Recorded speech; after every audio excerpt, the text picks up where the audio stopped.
Hello,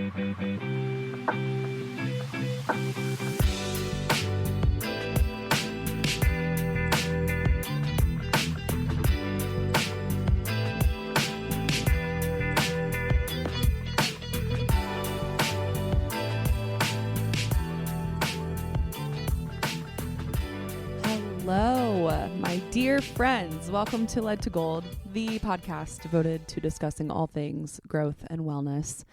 And I want to jump right in because, my God, I never do this. I literally just grabbed all of the stuff out of my closet, all my podcast recording equipment, because I am so fired up right now that I just was like, I have to talk about this right now.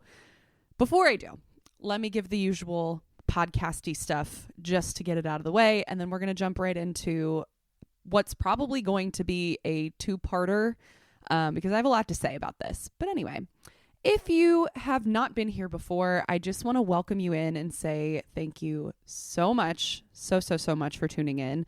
I'm really happy you're here. I hope this conversation does something for you.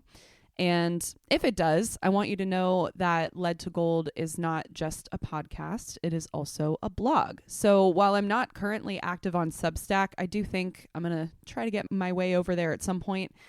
But I do have a website, and there are over 70 blog posts there at this point. So if you like what we talk about here, you're going to like that just as much, especially if you are the person who finds a lot of their internet time on Substack these days.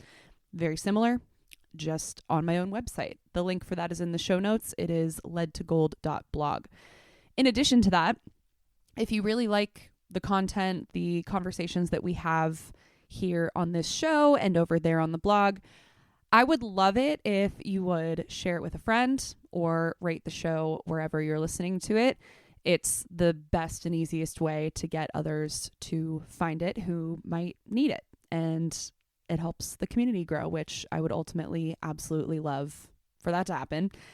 In addition to that, I also do have a monthly newsletter, which I will truly only send out once a month. It's just kind of the first look into everything that has been going on with Led to Gold in general. I also love to include a quick little media roundup of things that I've been watching, reading, listening to lately, and I put a lot of work into these. They're a lot of fun for me to do, and the last little cherry on top with those is that I also include a curated playlist for whatever astrological sign we are currently in. So if you're listening to this right as it's coming out, you're right on time to sign up and receive the Taurus newsletter. And you will also get the Taurus playlist. So all my Tauruses, go on out there, sign up. You're going to love it. I promise.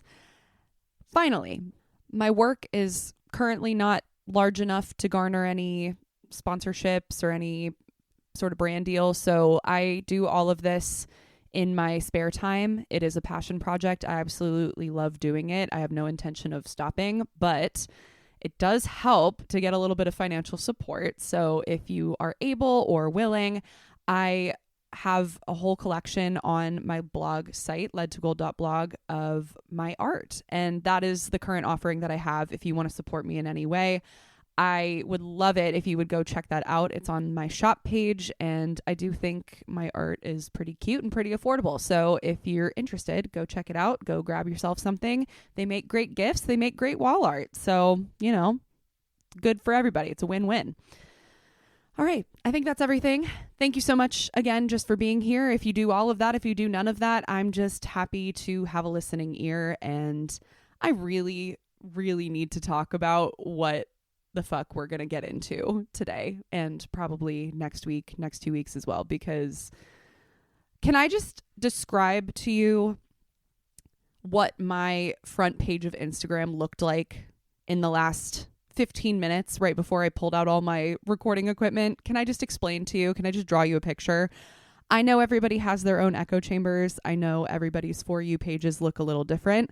So I don't expect that this is exactly what you're seeing, but I would like to just first tell you and explain to you that because I am trying pretty desperately to rid myself of my tech and social media addiction, I no longer have Instagram or actually really any non-necessary apps on my current like network provided phone. I literally don't even have email on that thing. Like, I am truly just trying to use it as a utility for people to call me, for people to text me, and for me to take pictures and listen to music and the occasional podcast. Those are the only things that are on my current phone. I do still have my old phone, which is cracked and broken and ugly and doesn't work very well, like literally landlined into a permanent charging station because it will not hold a charge if I take it off the charger.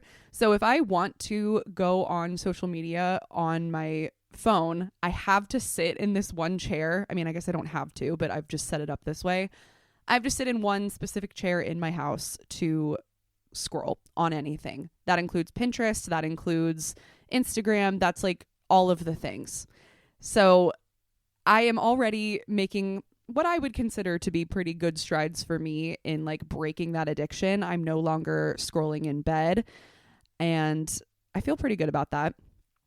But one thing that I have not perfected, just because it is also not really as enticing, is you can also go on Instagram on your desktop computer, which I do occasionally do. That's what I was just doing. But I just felt the need to, first off, start this off by saying I'm looking at Instagram on my computer because I don't allow myself to really look at it on my phone anymore. So as I'm scrolling, as I'm looking through the front page, which also, I'm sure as we are all aware at this point, really isn't going to show you much of what your friends are posting. Not to mention, my friends aren't really posting anymore, but we'll get into that later. I'm scrolling through this front page, 99% of which is not people I follow, and I am seeing two things, mainly. You know, the algorithm changes every time you open it up, but right now I'm seeing two things. I'm seeing these really lovely, nostalgic videos of music artists performing their art, performing their early hits for these small crowds in like really niche locations before they ever blew up. So I'm talking very like late aughts, 2006 to like 2009. And so it's people like the Kooks, Lady Gaga, Amy Winehouse, The Killers, like all of these people that I listened to right as they were blowing up when I was in middle school. And it's so sweet to see. It's like such a time capsule because it's literally like on little college campuses, these people bebopping around. MGMT, oh my gosh, that was like the main one. So in like 2002, they're performing Kids for the first time, and they just look so silly and so happy. And it's such a time capsule to see all the like weird fashion. And like Starfucker, okay, oh my God, sorry, I'm just like going down the rabbit hole at this point, but I'm seeing all of these cute nostalgic videos of like artists from my past that I still listen to today because they were the foundational years of my listening experience, right? And that's about a fifth, I would say, of what I'm seeing. Now, the other 80% of what I'm seeing is tech doom, AI doom, nuclear war doom, and anything else that is hyper relevant, hyper current going on in the political landscape. And it is all terrible. Like, I also just kind of scrolled past and watched a reel of somebody that I really like. Her name is Cassie Wilson. If you look her up, you've probably seen her videos if we have similar algorithms, but it is genuinely her for like 2 minutes just unleashing this rant that most of us feel about the current state of the American healthcare system and how difficult it is to get any real answers from anybody. You know, I scroll 3 videos past that and I see a video of waiter in Queens at a press conference asking a politician, why is a war going to help me in any way when I'm a full-time college student and working part-time at this job that is barely keeping me afloat, and I get about 4 hours of sleep every single night? And he asked it very politely, right? It's like, how is this helping me? And of course, because it is just what we are used to, the politician gives him a total bullshit, run around the mill non-answer. So that's my media landscape. I don't have the energy to do it anymore past the first 15 minutes. Like, I at least have the wherewithal now to be like, this is fucking exhausting and not good for my mental health. I need to get off of this. But instead of just, going on with my day, now I have to sit here and also rant about it. And I'm sure most of us feel that way, but it's like, what do we do with this? It's crazy. The thesis of, again, how I've said what will probably be a 2-part episode, the thesis of what I want to get into is the fact that, yes, we all know social media is not fun anymore. The internet is not fun anymore. That is a term and a phrase that people have been throwing out for several months now, maybe even several years. And ever since like 2016, we've been experiencing this kind of like downgrade in the quality of social media, the downgrade of how fun it is and how enjoyable it is. And we can even look all the way back to 2016, a decade ago now, which is crazy, at the beginning of what is now referred to as the tech lash. But I want to go deeper than that because we're past the tech lash phase. And what I want to argue with and push back on is kind of several things, which is why I think this is going to be longer than just one episode. I want to talk about the deeper reasons why social media and the internet are quote unquote not fun anymore. And I also want to talk about why this sort of revolution in analog rediscovery and people kind of doing this offline movement and moving over instead to doing like analog activities, and I'm using air quotes when I say that, I want to talk about why that may not be the answer. So there's a lot of things to get into. I just had to start off with the imagery of what my current social media platforms are looking like and what I imagine yours are too if we run in similar circles and if you enjoy the things that we talk about here. I'm sure you've seen a lot of the same. I'm sure you have now had years of doom scrolling under your belt and maybe years of realizing that you too kind of hate what the internet has become. So what do we do about that? Let's get into it. I've split this into 4 categories, and they are pretty broad, but we're going to just get into each of them separately, and then there's going to be a lot of overlap, I think, between these things because they all have a common thread.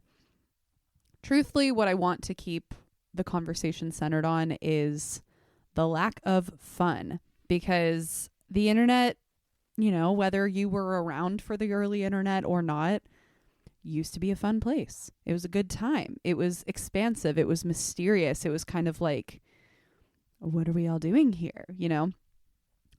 And I do think that kind of centers even on the first category of why that's not the truth anymore. And it's that it used to be for us. It used to be for the common person. And now it's commodified.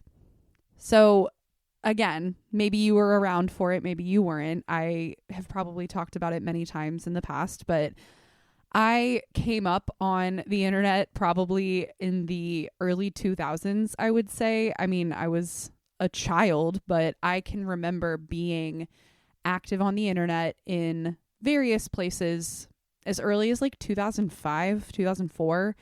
And although I do think I just kind of sort of missed the MySpace era, I was around for that internet culture. So I'm going all the way back to things like MySpace. Even though I wasn't super active there, I wasn't really active there at all. I still, played around with it. I was frequenting Yahoo Answers. Like before YouTube was even a thing, I was on Yahoo music videos all the time. Yahoo was kind of my hub because that's where my email address was. But I can remember all sorts of early internet escapades, if you will. And I also think of it even all the way back then, long before, maybe not long before, but before social media was canonically what we think of it today as like Facebook, Instagram, TikTok, Snapchat, all of that. Before that, Yahoo Answers was a forum. Email was a place where my friends and I would go after school and sort of instant message each other. And then when we got older, it was AIM. So social media really kind of was the third space for at least my generation. We could go there after school. You know, it's like I think of in the 90s and early 2000s, the mall was the place where kids would go after school if they could drive themselves. You know, you think about the third spaces where you are allowed to exist in public and not necessarily have to pay for anything or do anything. You can just be there with your friends. And that was the internet for myself as a young person who couldn't go anywhere. And I think that was also the case for older people who maybe didn't have that community that they wanted in their own lives. Maybe they were a little introverted. Maybe they had a niche interest. So they're going to the internet to find the people who are more like them that weren't in their local lives. And beyond that, social media was creative. It was a place that nobody really knew what to do with it yet. So the options were endless. The ideas were really just like, whatever we can create on this thing, let's do it. Let's just like see what sticks to the wall, you know? And I can think of that all the way back to Instant Messenger. I remember, I don't know what it was called. If anybody knows, please tell me. But I used to have this kind of sketchy thing downloaded on my family computer, and I think of it as the smiley bar. I know that's not exactly what it was called, but it was literally like a little tool or like an extension that I could click on, and it was just loaded full of smileys, or what I guess we would now call emojis, but they were like the old fashioned emojis, and there were GIFs, but they were like really crappy and ugly. I don't know. I think of that as a way to kind of individualize your stuff long before social media existed, long before iPhone and emojis existed. But I used to attach those to my AIM. I used to attach those to my emails. So like I had an email signature and I would use whatever, you know, little smileys I could find that were just speaking to me in that moment. I used to write my emails in color. Like I would color the font all the way up to high school, where I had a Tumblr account and I was experimenting with HTML, and all of these bloggers that I would follow would have all of these cool HTML features or just like random things that they would put on their blog to indicate something about their personality. And it was just such an individualized space, but that was really cool. It was kind of like going to your friend's house and just seeing how they decorate their house. So all I mean to say here is that like back in the day, early internet, as far as I'm concerned, was like early mid 2000s, and it was so creative and so wacky and weird. Well, we know that social media now is commodified. It has been monopolized. It has been really stripped down to only a few websites that people gravitate toward, whether that be your social media or your news. There's really, in my opinion, not all that much else to do on the internet these days. And I'm just speaking from one perspective. I'm sure there are still a lot of really cool things out there, but I just feel like so few people know about them. The only things we're really using the internet for now are for just those few social media platforms that I mentioned earlier. If you're older, you're probably still on Facebook, but Instagram, TikTok, Snapchat, main things like that. I'll get back to email. I know we all still use email, but it has a very different purpose than it used to. And I just think of the way that we now navigate this space is a lot less like a third space and a lot more like an obligation, because there's so few places to go. It's not really, I mean, I think of it like if you've ever heard people talk about how Starbucks, for instance, used to be kind of a third place. Yes, you had to buy something to be there, but it at least was inviting. You could sit in a couch, you could have a little chair or a little corner to yourself and work on your stuff.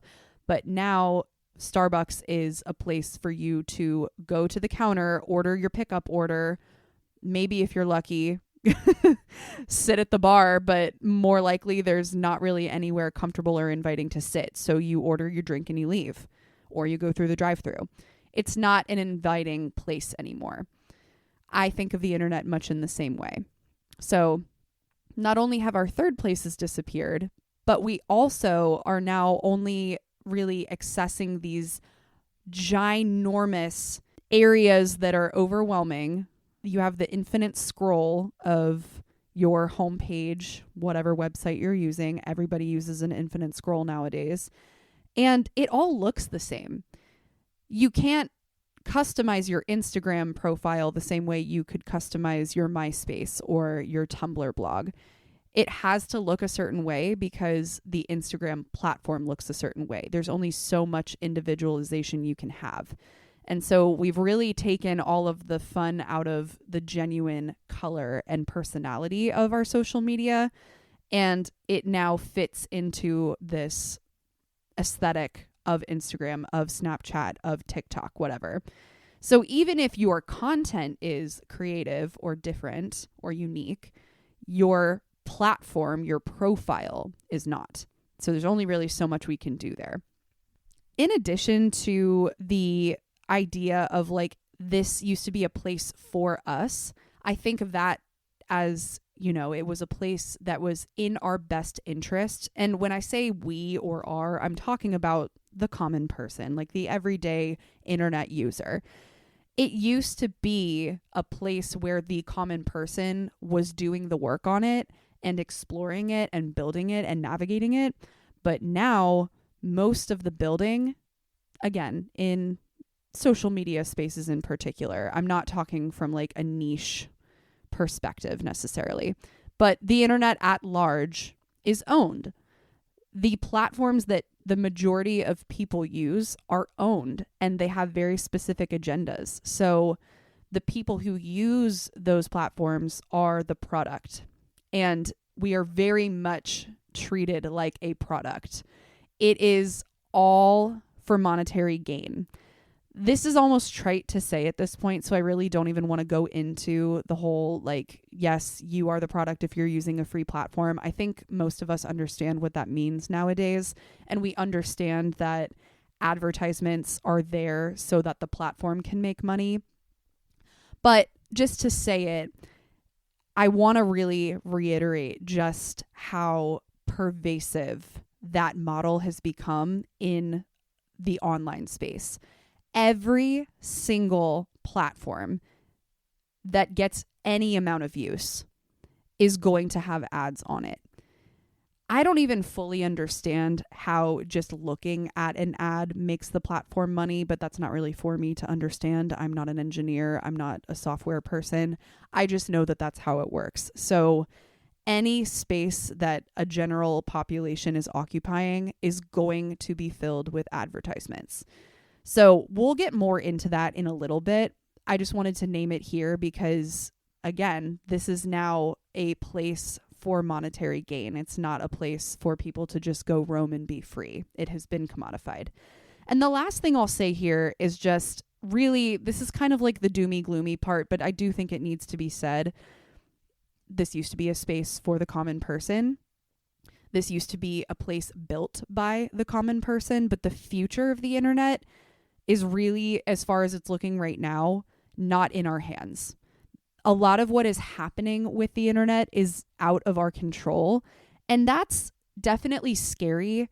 I really don't mean for this to like go into the doom and gloom side of things, but I just think it's very necessary to point out that a lot of the problems that we are currently experiencing with the internet, I'm talking like internet safety, child safety, internet addiction, if you even want to call it that, all of the advertisements, all of the heinous shit that people are exposed to, the politicization, is that how you say that?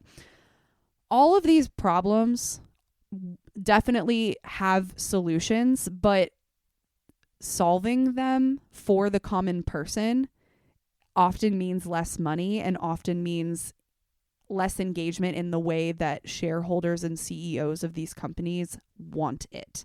So it's not really looking good for the common person, because as far as things are going right now, the internet is going to continue to become a place for the shareholder, for the investor, for the CEO, because they have found out that it is an extremely profitable system. And at least for now, while people are still using it, it's going to continue to be profitable, and there's really no incentive to prohibit them from using it that way. So that's section 1. It used to be for us, and it's not anymore. Now it is for the big guys. Moving on to number 2, which, again, I mentioned, a lot of this is going to overlap. It used to be wacky and messy, but now everything is optimized. So we need to talk about what that means. Just like how I was saying a minute ago, how Starbucks used to be a place where you could go and sit and enjoy your coffee and maybe stay for an hour or two, and it was inviting. And now it's sterile going into your local Starbucks if you still partake. And they're very cold. There's really no seating, or if there is seating, it's going to be like a plasticky, wooden-y chair at a stone-looking tabletop. Like, it's not a place to stay long. It's not inviting. So I want to use another example, and just think about this. If you can visualize what the front of a McDonald's looked like in the early 2000s, they really played into the bright red and yellow. They had the golden arches big in front of a bunch of the buildings. A lot of them had the play place right front and center. So even if you were just driving by, you could see the play place through the window. It was very colorful. But now it's monochrome. And big overlap to the things that we just talked about. But I really do want to anchor in this side of things to the fact that it was all over when we decided to sort of trade the HTML customized Tumblr page for the Visco filters and the sort of like aesthetic grid of Instagram. This might be a little bit more niche, but I can remember in probably most of high school, I want to say if I went back through my Instagram right now and looked at all of my pictures from junior and senior year, it was cool back then to frame the photos sort of in like a white border. So this was before Instagram had the option to make your pictures vertical or horizontal. They were all square, right? But also, if you would look at your own individual profile, the background was white. So if you kind of made your photo a little bit smaller inside the square, you could give it like a white border, and then you could have the whole picture inside of the square. Does that make sense? I hope I'm describing that accurately. But it was very cool to do that. So I did that because everyone else did. It was like not cool for a while to have the squares as your Instagram photos. And now I think about how that just continued to progress over time. It definitely became less about individualization and more about looking like everyone else. Like, what was everyone else doing? Oh, I'm going on my best friend's profile on her Instagram, and she has all these earthy greens and golds. Like, that's her aesthetic. So every single picture she posts has to be green and gold. Okay, well, my aesthetic is whatever. So every picture that I post has to look that way. We all have, maybe not all of us, I never really did, but a lot of people have apps that shows what their grid will look like before they post something so they can make sure it looks good on the grid. You see where I'm going with this. It's really a lot less about being yourself and more about looking a certain way, which I know we all know, and it's been that way for a long time. Like, I'm not going to sit here and pretend like it wasn't cool or aesthetic to have a rosy blog on Tumblr or like a black and white blog. There were definitely aesthetics back in the day, and it was cool to sort of own one of them. but it still gave you the option to design your actual website however you wanted. And as we mentioned earlier, you can't really do that on the current popular social media platforms. Not only can you not do this, and it makes it a lot less fun and creative, obviously, there's really no reason to do that anymore, because the vast majority of us have either moved to performance-based posting or have abandoned it altogether. I really do want to spend a minute here because this is something that I think a lot of people have identified but haven't really talked about as far as what happened to, I'm going to say, at least for this moment, social media. What happened to social media and why is it not social anymore? Well, there are a lot of theories that could potentially explain why social media is less social. And when I say that, I mean it's a lot less for friends and a lot more for influencers and celebrities and content creators, right? One of those theories, and I do think there's something to this, I won't spend a whole lot of time on it, but one of those theories is the fact that many of the social media platforms that really picked up in the 2010s melded into one another. So Snapchat is like Instagram. Instagram is like Snapchat. TikTok is like Instagram. Instagram is like TikTok. Like they've all kind of melded into each other. And it really started with Instagram adopting the story, because for a long time, Snapchat was the only thing that had a story, even though that was used for social purposes. Instagram, which was a platform for sharing photos, introduced this story. And then suddenly, when it became more popular to share things on your story, people liked the fact that it would disappear. They liked the impermanence of certain things that we would share about our lives. And if you pay attention now, at least on my personal social media, a lot of people still pretty regularly post on stories, but they never, ever hard post. That is just one explanation for the larger symptom of the internet being less social. But the other thing that I want to point to is the fact that most people have gone one or two ways with using their social media.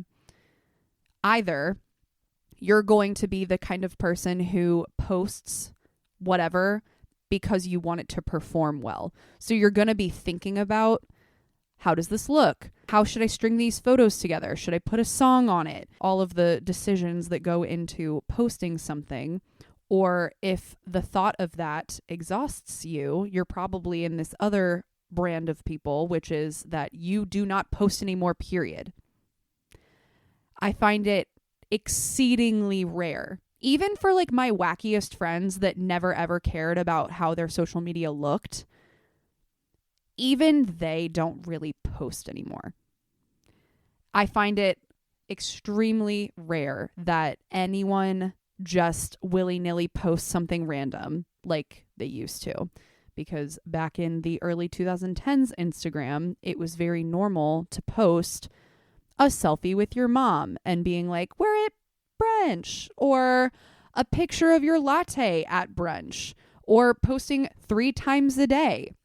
If you do that now, it looks really desperate and weird, and you're not going to get likes, and it's not going to perform well, or no one's going to respond to it. And whether we like to admit it or not, we like seeing the like count. We like getting comments. We like seeing how many people are engaging in the thing that we're posting.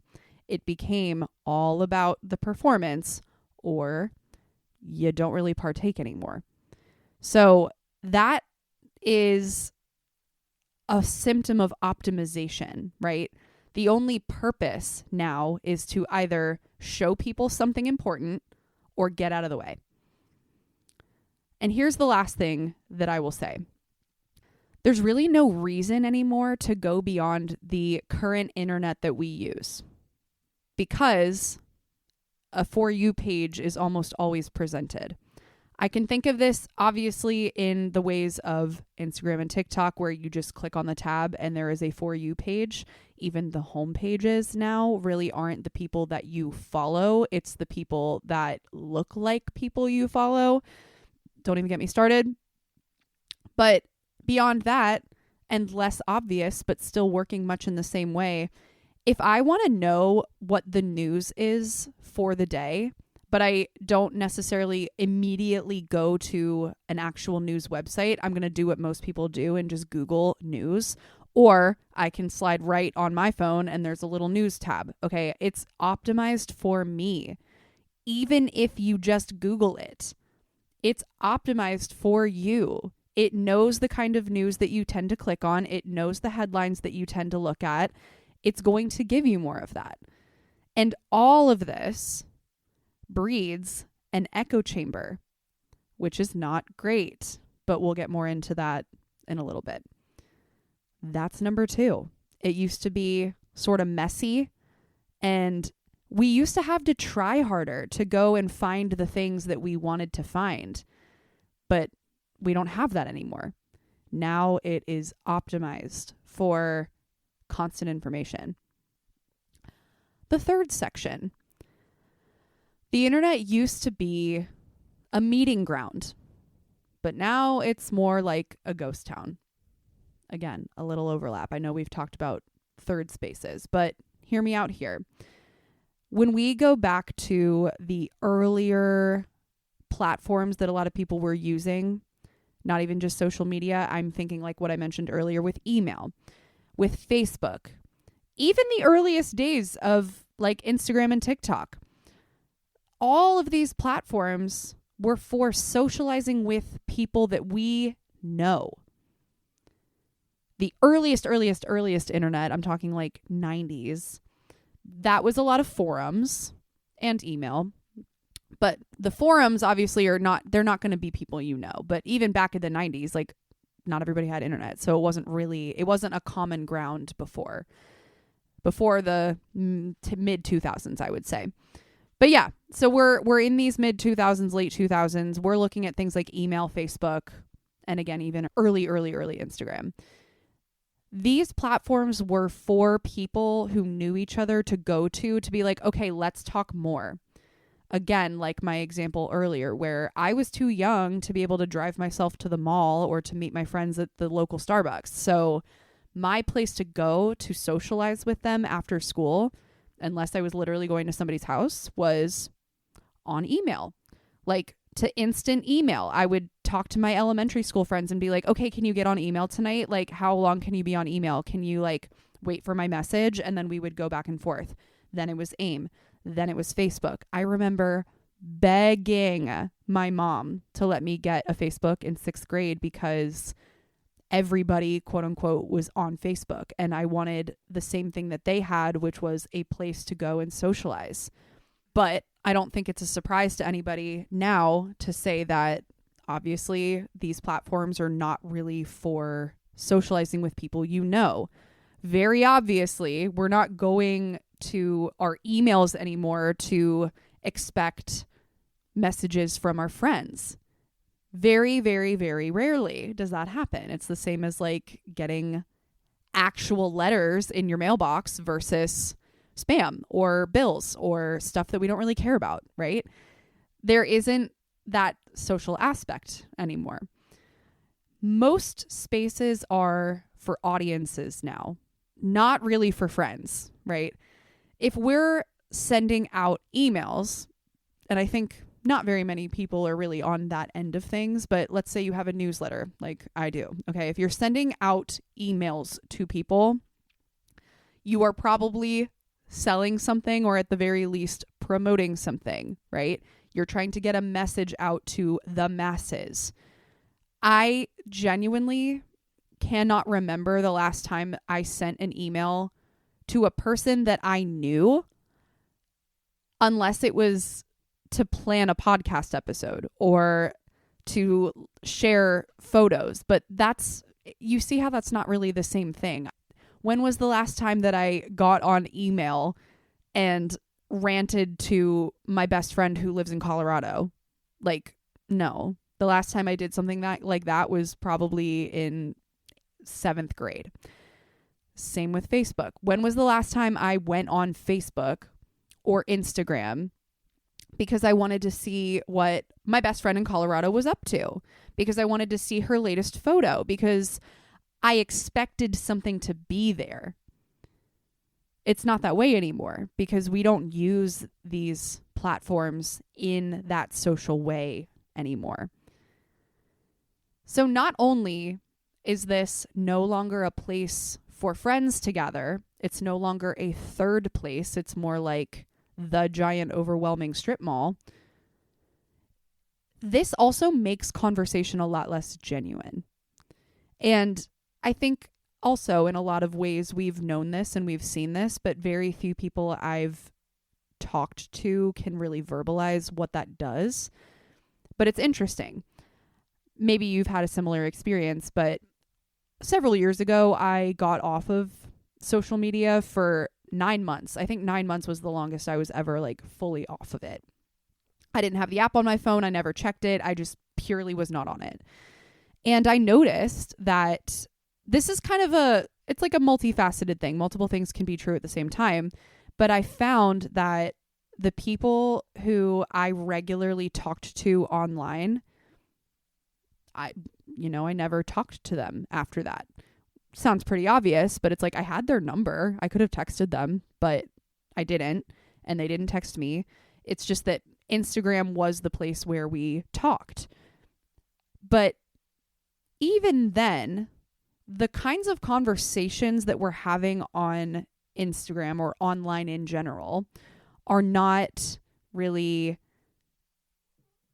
genuine conversations. Again, that's something that I'm few and far between am I having a back and forth with somebody in an Instagram DM. The last time I can remember that happening, wasn't forever ago. I can remember a couple of times, but it's pretty rare. I'm also not really a voice note person, but I know that can kind of transcend what we're talking about here. In general, I just find it interesting that this literally used to kind of be the purpose of the internet, and now not only is it weird that we just don't use it for friendships, we just use it for more so strangers and learning things through strangers, which isn't inherently a bad thing. It just also kind of deteriorates the conversations that are able to be had. I'm not going to get this exactly correct, but I would say right around the second Trump administration, I was seeing a lot of stuff online about organizing and activism. I was reading the book Let This Radicalize You, which is a great book. I highly, highly recommend it. But one of the things that I remember seeing around that time, whether it was through the book or online, I don't know, but it was something along the lines of this. Having discourse online can never, ever replace in-person discussion. And that's especially important to think about with things like activism. It is not at all to say that we shouldn't spread awareness about issues online, because that is where the masses will see it and find it and then eventually get more involved in their local lives. But having conversations online is not nearly as conducive or helpful or groundbreaking as getting to meet with a group of people in person. You are just naturally going to be able to do more and get more done and get further in the thing that you're trying to do when you can physically be with people. I know that's a little bit of a different conversation, but I think that applies to more than just the space of activism. I think that applies in friendships. If all you ever do is text somebody, you're not going to be as close to them as if you regularly heard their voice, even over the phone, or you FaceTimed, or you met in person. You're never going to get anywhere just through simply having conversations online. The last thing I want to say about socializing, and again, this is another overlap, something I've kind of already mentioned and circled around, is the idea of not really being able, or at least not being incentivized to just post whatever you want. I've found that even being weird online is performative. Have you noticed that? I feel like I've been seeing so many influencers and so many popular like life coaches, even like it's people that run in this circle of wellness who are like, you need to post more videos of you dancing online. You need to be cringe. You need to not care what people think about you. You need to share your art. You need to blah, blah, blah, blah, blah, blah, blah. And I am not saying that it's bad to do that. It's just like, why? You know, like there's always this attachment of if you do that, it's going to get you more. You're going to be more authentic. More people are going to see you. More people are going to find you. It has nothing to do with, or I should say very little to do with, just purely being authentic and not giving a fuck. Like, we all know why people are posting dancing videos online. Maybe that's a hot take, but I really don't think that anyone is just like, yeah, fuck it. I'm going to post that on my close friend story because fuck it. It's like, no, you're not. You're going to post it because you want it to go viral, because you did something funny, because you staged it well, because you put makeup on, blah, blah, blah, blah, blah. It's not really for you. It's for a performance. It is for other people. Unless it is for you. And if it's for you, good fucking job. Like I want to be so genuine in saying that. Maybe I've got a chip on my shoulder about something. Good for you. If that is genuinely why you're posting the weird shit that you post. I just think so few of us are doing that. Okay, here's the last part of section 3, okay, about the socializing and about how the internet's not all that social anymore. I'm sorry, this is another little doom and gloom moment, but I have to say it.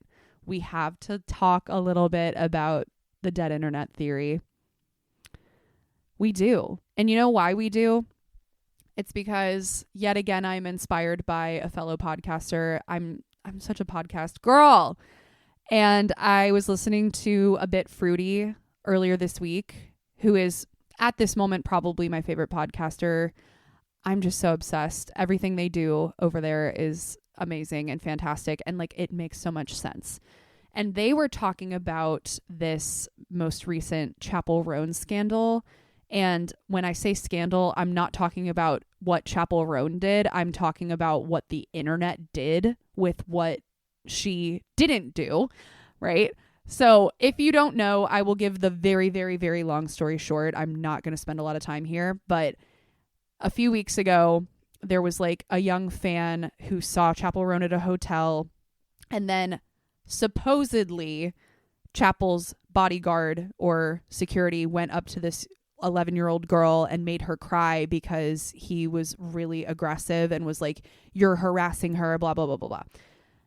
So then the girl's stepdad took to Instagram and talked about how Chappell Roan needs to be grateful for her fans. And then it just really blew up into a shitstorm of everybody hating on Chappell Roan yet again for something that, who could have foreseen, turned out to not be true or not happen in the way that it was postured. So are we surprised? Hopefully not. One key factor to that entire scandal is how many people were reposting and how many tweets were about it and how fast it was trending. Like Matt Bernstein of A Bit Fruity was like, I have never, ever in my life seen anything blow up to this degree, this fast, this aggressively. And again, who could have foreseen a few weeks after it all happened? I guess there were some people who were able to dig into this a little bit more and analyze where all of this was coming from, where all of the tweets were coming from, where all the posting was coming from. They were bots.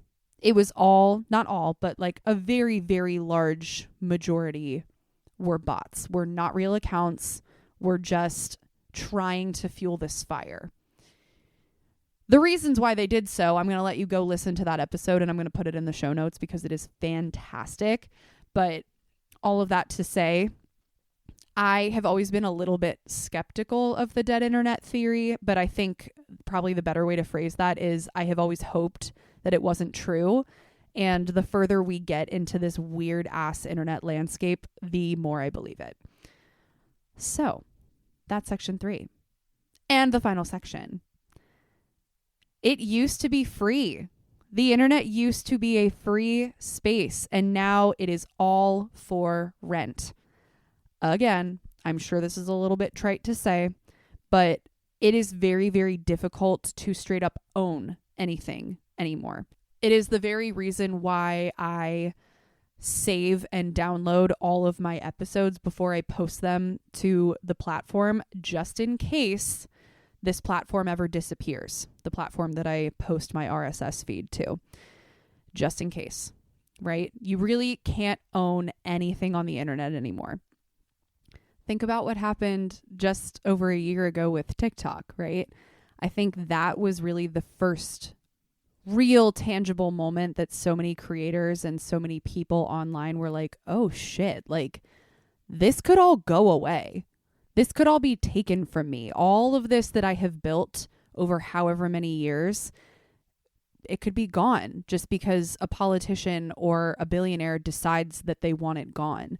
So I think from that day and everything that we've experienced since that day with the uncertainty of online culture, there is definitely an atmosphere now of this isn't yours. You don't really have ownership of this. This belongs to somebody bigger than you. So all of the things that we now do in this space are kind of weirdly sacred, but also weirdly able to be ripped away. And I don't like how that feels because no one authentically owns it. And even if you are actively using it, you're expected to pay in some form or fashion. If you're not paying for it, if you're not paying for the platforms that you're using, you will be paying for it soon, AI, or you have to swim through constant ads. Constant, right? That is the part where you are the product. If you are using a platform or a space on the internet that is supposed to be paid or is behind a paywall, there's, of course, some sketchier methods to try to get around those things, but they are quickly taken down. They're few and far between. They're hard to access, whatever. I have tried so many times to get behind paywalls for newsletters, but you know, you have to kind of be a pirate, you know, you have to sail the seven seas, if you know what I'm talking about, in order to get the things for free that aren't really free. Now, as I'm talking about that, I do want to give a little caveat here because this is a very nuanced conversation, one that I will almost certainly be talking about in part 2 as well. But I definitely do not want to sit here and act like absolutely everything on the internet should be free. We live in late stage capitalism, my friend, and the things that people are still trying to get out into the world because they genuinely care about it and because it means something to them and because it is their art or their body or their time and effort being spent on this thing that they're trying to give to people. I'm not saying that should be free. Even with the paywalls on articles, I'm not saying that should be free. I'm not saying that people's articles online should just be free and fair access. Very, very nuanced conversation. Creators should expect payment, but then here is the stupid bullshit dance that we have to do because, again, late stage capitalism. If you've ever followed a creator because you like the stuff that they do and then they get big enough that they can start taking on brand deals, have you ever noticed how their comments get really shitty or how maybe they themselves have even expressed disappointment in their follower count going down because the second somebody gets a brand deal or the second somebody does a sponsorship video, people are mad at them for doing it? Well, I'm going to sit here and say, I think that the people who are big enough to be making content, the vast majority of them probably worked pretty hard to get there and they deserve to be paid for the work that they're doing.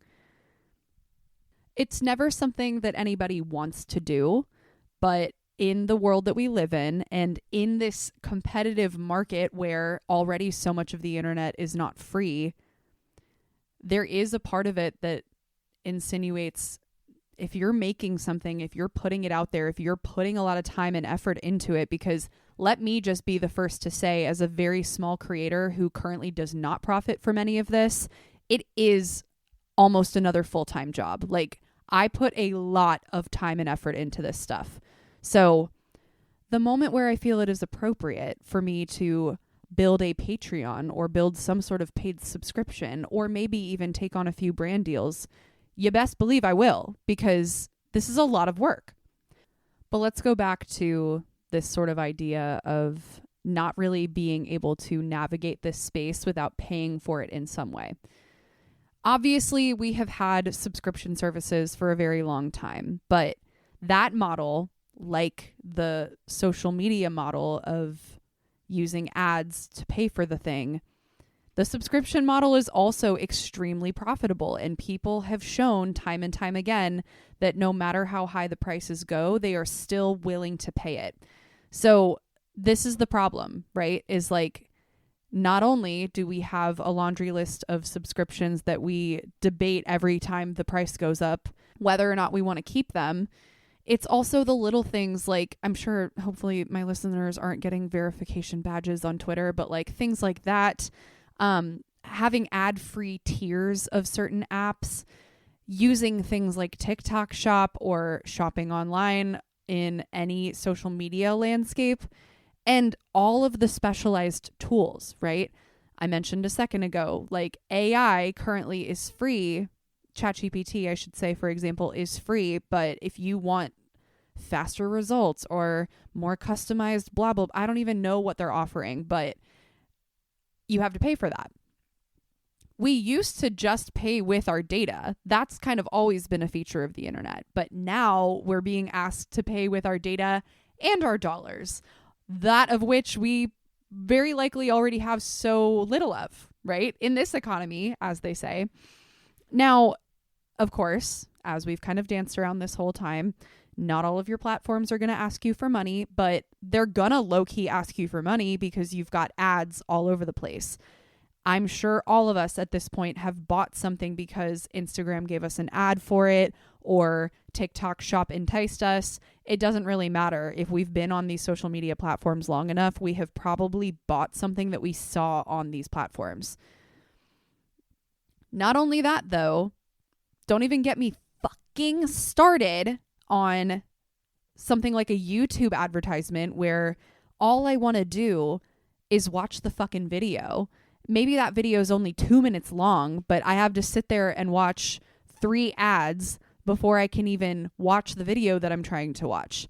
So you're left with 2 options in this scenario. The vast majority of us are either going to sit there and groan through that advertisement feeling like we just got violated, or we're going to sail the 7 seas.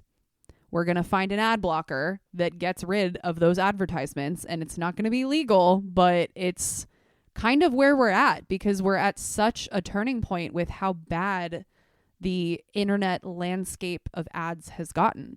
So there's actually, I just want to mention, there's a really interesting cultural shift happening right now where piracy is kind of cool again. I don't know if it was ever uncool, but like, it wasn't talked about for a long time. Now it's being talked about more. I've always really appreciated artists who were like, yeah, pirate our shit. Like, we don't care. We're just putting it out because we want to put it out. That's on King Gizzard and the Lizard Wizard, but that's a conversation for another day. Anyway, piracy, I think, is becoming a form of digital protest or some sort of preservation for just the few small joys that we get to have in the year of our Lord 2026.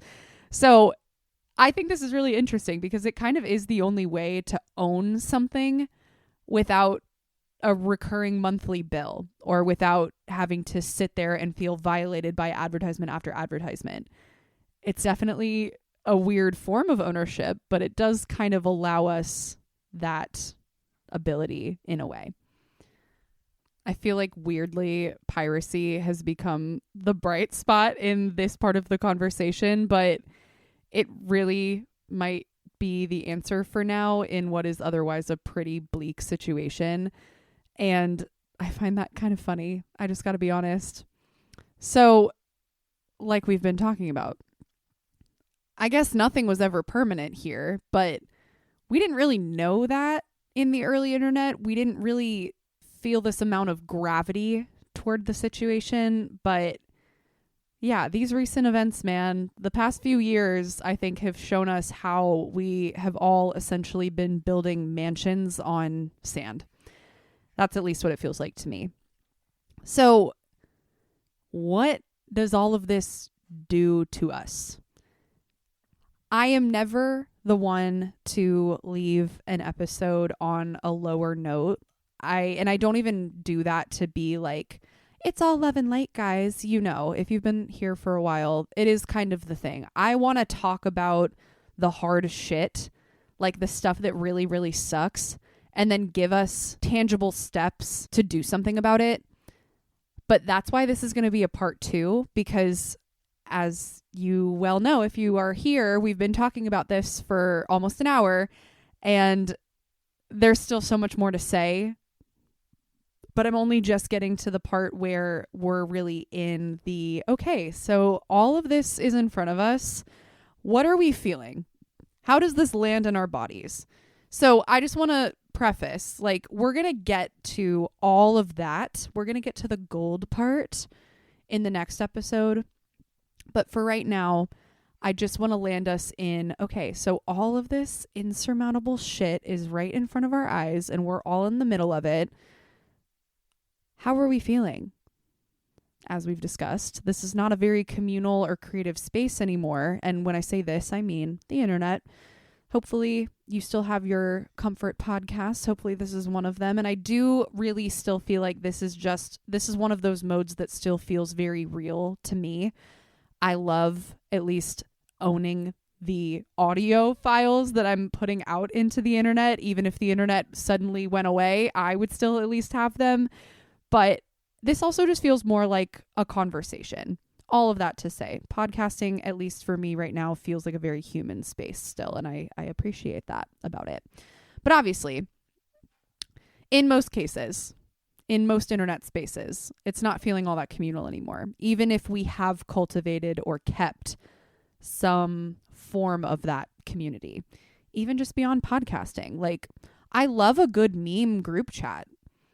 I love having like a silly, funny moment on the internet with a stranger, but I think we would all be remiss to say that that feels in any way similar to having a genuine conversation in person, or even less so, like having the more communal space of an earlier internet, like a forum where you're in your really niche places with people who care about the same things as you. Yes, that still exists, but it's still, with all of the things we've been talking about, it's gotten commodified and monopolized in a weird way, and it still does not feel the same. We don't have AIM anymore. People don't go on Facebook to instant message anymore, right? Like, these spaces are effectively extinct. So the connections don't stick, right? It will never replace human to human interaction.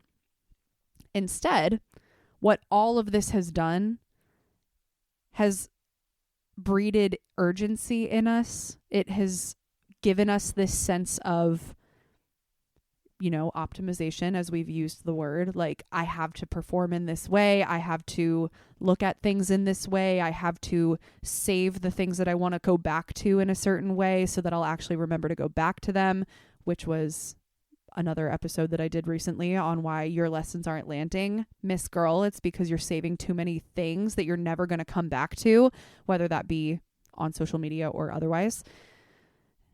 It's such an overwhelming experience now. And as we all know, in the larger zeitgeist of our common time, of the year of our Lord 2026, as I've been loving to say lately, it just feels so overwhelming to even be alive right now. And a lot of that has to do with the internet landscape, because the internet has, as much as we hate to admit it, as much as some of us hate to admit it, the internet has become a second world. It has become another world to us. We have the real world and we have the internet, and we live in both. And that's crazy. It just is. So what do we do with that? Like, our little tiny human Neanderthal brains really can't comprehend what that means. So when I say that it breeds urgency and it breeds perfectionism and it breeds optimization, I can't even express how deeply I mean that and how severe the feelings may be.